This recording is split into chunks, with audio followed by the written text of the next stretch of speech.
Shalom adik-adik, apa kabar? Yah, tidak dijawab. Jawab dong, apa kabar? Iya, mantap. Puji Tuhan ya, luar biasa semuanya. Semoga semua adik-adik dalam keadaan sehat di sana ya. Nah, adik-adik, hari ini Kak Angga ditemani oleh saudara kembar Kak Angga, namanya Adit ya. Nah, sebelum kita mendengarkan firman Tuhan, kita lipat tangannya, kita bersatu dalam doa. Mari kita berdoa. Bapa di surga, terima kasih pada hari ini kami sudah diberkati Tuhan, dan kami akan mendengarkan firman-Mu. Berkati kami, pakai telinga kami sehingga kami bisa mendengarkan firman-Mu dengan baik. Terpujilah Engkau Tuhan, di dalam nama Yesus kami berdoa. Amin. Kak Angga, mau nanya dong. Kan aku itu pendek, kakak kan tinggi badannya. Nah, makanya aku selalu diejek oleh teman-teman aku karena aku pendek, ya kan? Kemudian mereka itu sering ngejek begini, pendek, pendek, pendek.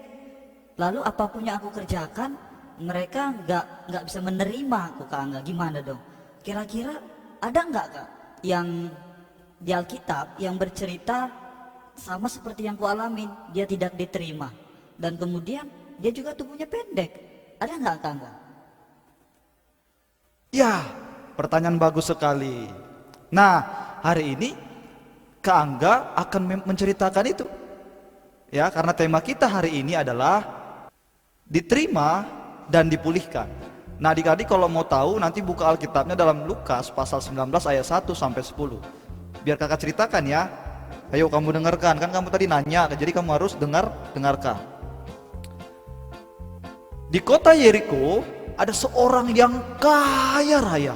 Ya, Alkitab bilang dia kaya loh adik-adik. Tahu siapa namanya adik-adik? Namanya adalah Zakheus. Oke, luar biasa ya. Dia sangat kaya, tapi adik-adik ada tapinya loh. Badannya itu pendek, sama seperti ini saudara kakak Angga tadi, ya kan? Dia pendek badannya, tapi dia banyak uang. Wih, mantap ya adik-adik ya. Nah, kira-kira adik-adik apa pekerjaannya Zakheus sehingga dia bisa punya banyak uang? Kan begitu. Ternyata pekerjaannya adalah kepala pemungut cukai. Ya adik-adik ya, tahu apa itu kepala pemungut cukai adik-adik? Yaitu adalah kepala penagih pajak. Ya, pada zaman itu. Jadi dia seorang penagih pajak. Nah, itulah. Terus kenapa uangnya banyak? Kan kira-kira begitu toh. Nah, ternyata uangnya banyak itu karena dia sering meminta uang bayaran lebih banyak dari biasanya. Contoh adik-adik, misalkan ada tagihannya 10.000, lalu dia bukan minta 10.000 tapi dia tambahin, dia ambil minta 15.000, dia ambil paksa itu ya, jadi lebih dari biasanya, dia ambil 15.000. Sehingga apa? Kalau begini terus kan dia banyak uang adik-adik ya.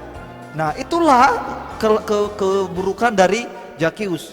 Jadi jangan diikutinya adik-adik, tidak boleh mengambil yang bukan miliknya atau yang tidak menjadi haknya. Tidak boleh seperti itu ya adik-adik ya. Jangan tiru Zakheus. Dan dampaknya apa adik-adik? Benarlah adik-adik, Zakheus itu dibenci oleh orang-orang di sekitarnya. Tidak ada yang suka sama Zakheus karena dia mengambil apa yang bukan menjadi miliknya. Dia benci. Ya, orang-orang sebel sama dia. Apa itu? Ya, aku tidak suka sama Zakheus. Ingat adik-adik, mereka tidak suka sama Zakheus bukan karena dia pendek, tapi karena perbuatannya yang jahat. Oke adik-adik ya. Nah, singkat cerita adik-adik, pada waktu itu pada suatu hari Tuhan Yesus masuk ke kota Yeriko dan berjalan terus melintasi kota itu. Nah adik-adik, semua orang tahu dia, semua orang kenal Yesus pada zaman itu, hampir semua ya. Dan semua orang penasaran seperti apa Yesus itu, ya kan, termasuk Zakheus adik-adik. Dia saking penasarannya ingin melihat Yesus juga ya. Nah, ketika itu tiba-tiba lewatlah Yesus, lalu banyak orang di tengah kerumunan. Tapi kan Zakheus pendek tuh, banyak orang kan, dia tidak bisa lihat adik-adik. Sehingga apa? Dia coba lompat sana, lompat sini, dia lompat-lompat, ternyata tidak kelihatan juga. Karena apa? Tubuhnya pendek adik-adik.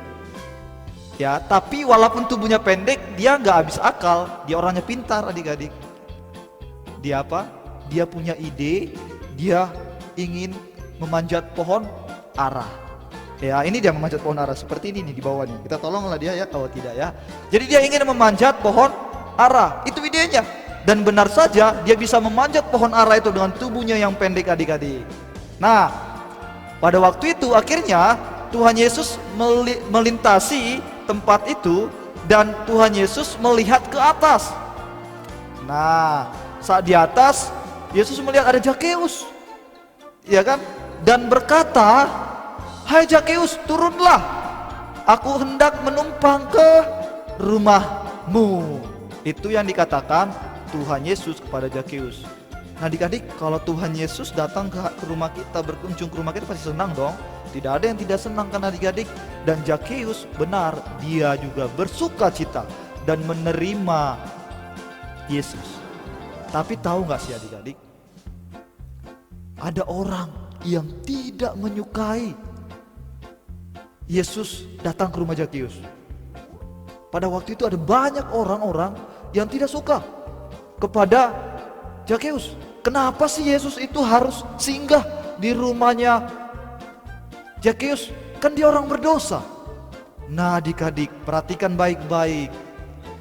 Orang-orang pada saat itu menganggap Zakeus adalah orang yang seperti orang yang paling berdosa. Sehingga apa?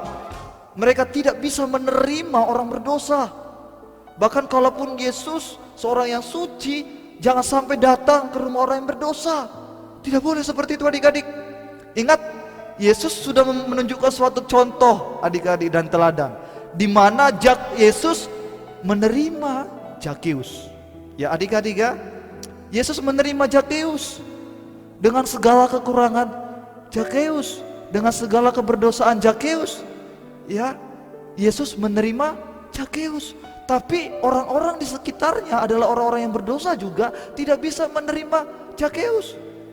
Jangan seperti itu. Ingat, kita juga orang yang berdosa. Jika ada orang yang berdosa, jangan kita melebihi Yesus ya adik-adik ya. Yesus saja menerima orang berdosa. Kenapa kita yang berdosa tidak bisa menerima orang yang berdosa? Ya, Yesus tidak berdosa, tapi dia bisa menerima orang berdosa. Nah, ini tadi pertanyaan Kak Adit tadi. Ada nggak di Alkitab itu yang bisa menerima kekurangan orang lain? Ada. Yaitu siapa namanya adik-adik yang bisa menerima kekurangan orang lain? Siapa? Yesus ya. Yesus menerima kekurangannya Zakeus. Sehingga apa yang terjadi adik-adik? Karena penerimaan Yesus, Zakeus langsung apa adik-adik? Dipulihkan. Nah, dia dipulihkan. Tahu adik-adik apa itu dipulihkan? Dipulihkan itu artinya kembali baik. Contoh seperti ini. Kalau adik-adik ada demam atau panas begitu kan, lalu minum obat. Nah setelah sembuh disebut apa? Ya sembuh toh. Artinya apa? Kembali baik. Benar tidak? Nah sama juga dengan Zakeus. Zakeus tadinya dimana mengambil, memaksa orang untuk memberi, sehingga dia apa? Dia kembali baik. Dia tidak mau lagi apa adik-adik? Memaksa orang lagi.